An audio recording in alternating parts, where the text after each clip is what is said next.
बिस्मिल्लाहिर्रहमानिर्रहीम, अस्सलाम वालेकुम। सही मायनों में अब लड़ाई होने के लिए जा रही है अमेरिका की और इसराइल की। लग ऐसे रहा है कि डोनाल्ड ट्रंप की इसराइल छुट्टी करवाने वाला है।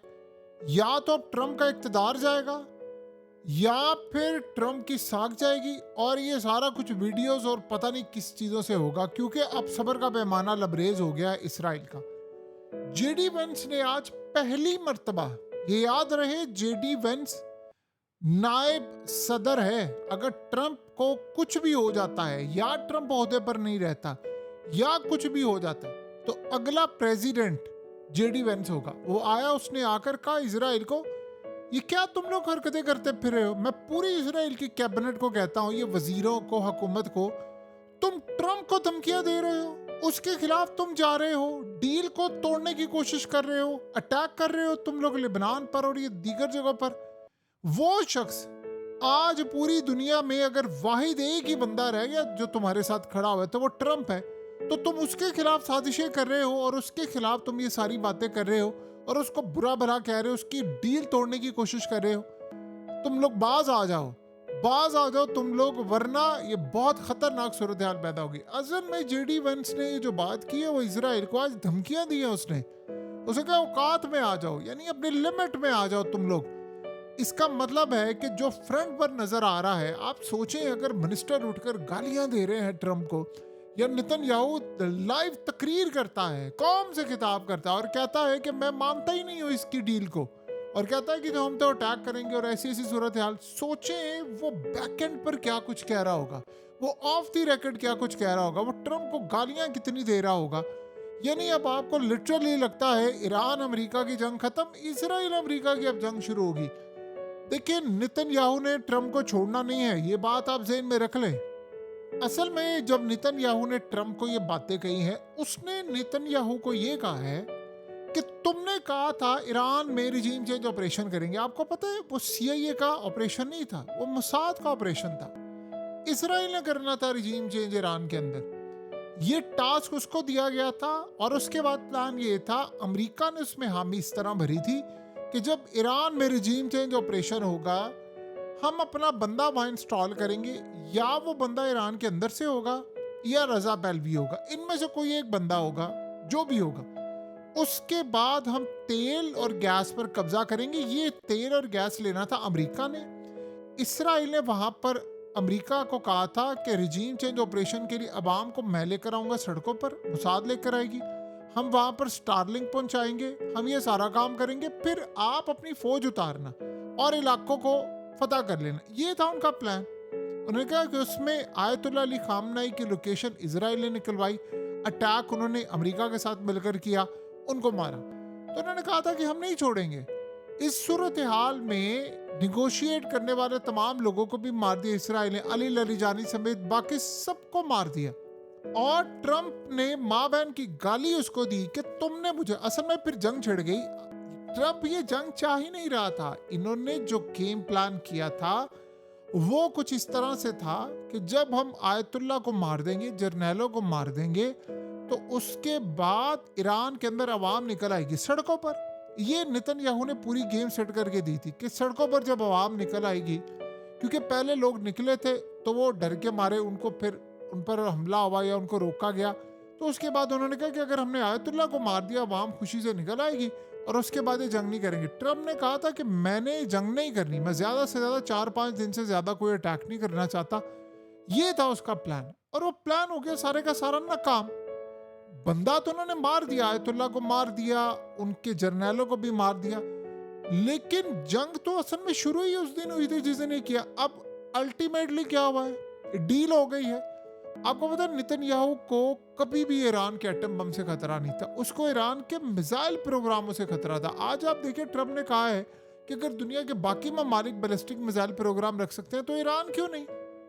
यानी ये बात डोनाल्ड ट्रंप ने कही है कि भाई ईरान को पूरा हक है मिसाइल रखने का। उनका अगर कतर रख सकता है और ये बाकी ममालिक रख सकते हैं तो ये क्यों नहीं रख सकते। इस सूरत हाल में अब इसराइल, वो तो ट्रंप की छुट्टी करवाने के लिए जा रहे, तो जेडी वेंस और ये सारे अब सीधे हो गए। आज ट्रंप ने धमकी दी है नेतन्याहू को ओपनली। सोचे अगर ओपनली धमकियों पर ये जेडी वेंस और ये सारे आगे हैं तो बैकएंड पर क्या कुछ हो रहा होगा। यहाँ से आप अंदाजा लगा सकते हैं कि सूरत हाल कितनी सेंसिटिव हो चुकी है। देखिए, नेतन्याहू को ये पता है कि ट्रम्प के साथ क्या करना है, ये आप ज़हन में रख लें। लेकिन मसला ये है कि अब चीज़ें हद से पार जा रही थी। 4 हफ्तों का सिर्फ तेल बाकी रह गया था पूरी दुनिया के अंदर, 4 हफ्तों का। आप इमेजिन करें 4 हफ्तों के बाद दुनिया में तेल खत्म हो रहा था, क्योंकि तेल की सप्लाई तो 30% 35% नहीं आ रही थी, और सारे रिजर्व में जो इमरजेंसी में तेल रखा हुआ था वो सारे इस्तेमाल कर रहे थे। और ये बात ट्रम्प की बिल्कुल ठीक है। क्रैश, डिप्रेशन जो स्टॉक मार्केट में है वो बिल्कुल सर पर खड़ा था, और स्टॉक मार्केट का बबल अभी भी फटना है, वो पीक पर गई हुई है, यानी ओवर हो चुकी हुई है, ओवर बॉट हो चुकी हुई है, बहुत ज्यादा उसको खरीद लिया गया है, इतनी ज्यादा वैल्यू।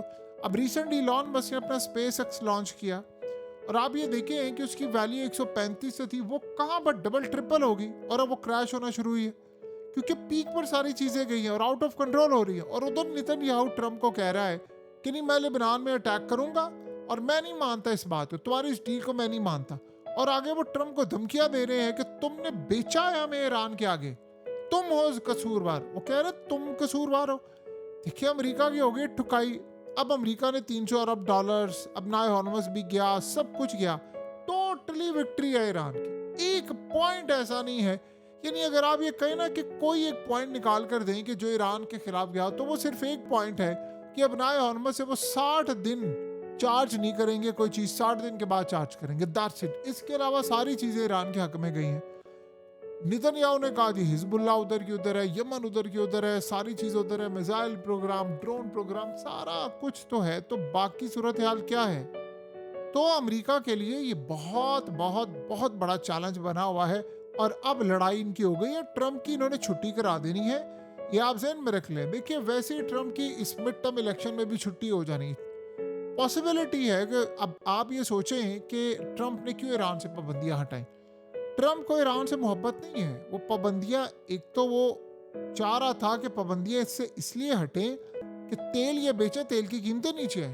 अब तेल की कीमतें बहुत ज़्यादा नीचे आएंगी। आप ये देखेंगे कि जैसे ही इनकी पाबंदियां हटने का टाइम शुरू हो जाएगा, उसके बाद तेल की कीमतें जो नीचे आना शुरू होंगी, उसका आप तसव्वुर भी नहीं कर सकते। वो तेल की कीमतें नीचे आएंगी, जाहिर सी बात है अमेरिका के अंदर फ़ायदा होगा। ट्रम्प ये चाह रहा है कि अगले 4-5 महीने में इतना कुछ कर दूं, इतना कुछ कर दूं कि उसके बाद ये सारा कुछ मैनेज हो जाए। लेकिन ये ज़हन में रहे, कुछ वईद नहीं है कि हो सकता है ये अगले साल दोबारा अटैक कर दें, ये मिड टर्म इलेक्शन के बाद दोबारा ईरान पर अटैक कर दें। ये कुछ भी कह सकते हैं कि जी वो ईरान ठीक काम नहीं कर रहा, फलाना नहीं कर रहा, ये नहीं कर रहा, वो नहीं कर रहा, तो जी हम उस पर अटैक करेंगे।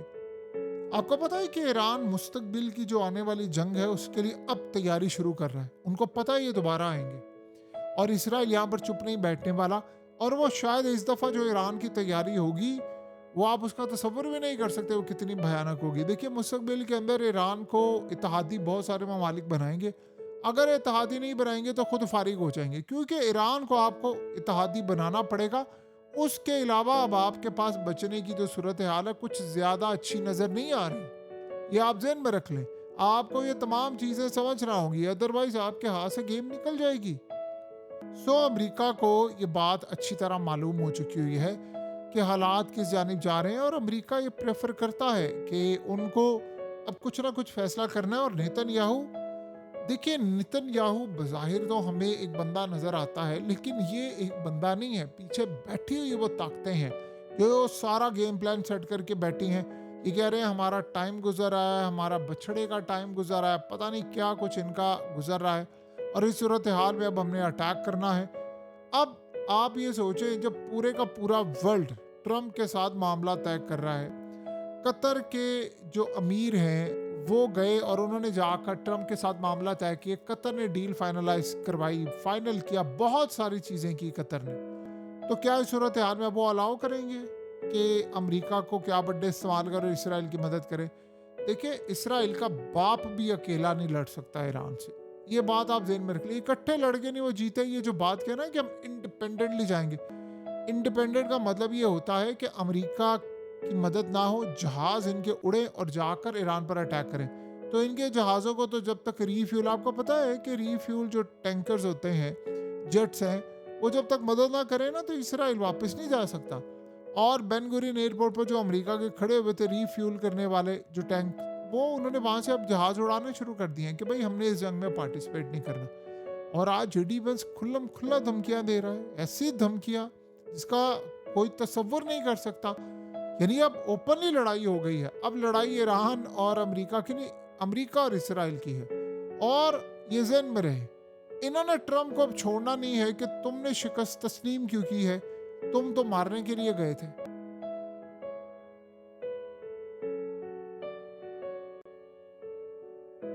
हकीकत टीवी को सब्सक्राइब करना मत भूलें, वीडियो को लाइक करें, शेयर करें और कमेंट सेक्शन में अपनी राय का इजहार जरूर करें।